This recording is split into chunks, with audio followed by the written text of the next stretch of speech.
Voici l'explication de la fin de la série Shogun. D'abord, il faut comprendre que la mort de Mariko a aidé Toranaga à gagner la guerre avant même qu'elle ne commence. Tout d'abord, elle a apporté de l'instabilité dans le château et a perturbé le pouvoir d'Ichido, et sans le soutien de certains des plus puissants seigneurs, Ichido s'est retrouvé bien plus faible après le sacrifice de Mariko. De plus, sa mort a eu des répercussions sur Ochiba. Et finalement, si on ne voit pas de scène de combat, c'est à travers la mort de Yabuchige que nous découvrons le plan de Toranaga. Car oui, avec l'héritier de son côté, il était facile pour ce dernier de consolider son pouvoir, et finalement Ichido arriva à la bataille de Sekigahara en ayant déjà perdu la guerre. Et finalement à la fin on voit le rituel du seppuku sur Yabuchige, et un sourire subtil qui se dessine sur le visage du seigneur Toranaga. Yabuchige avait raison depuis le début.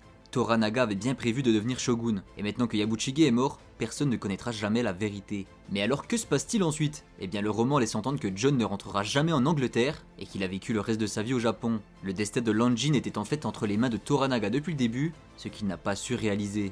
D'ailleurs la séquence de rêve où il se voit vieux sur le lit ne se réalisera jamais non plus, et on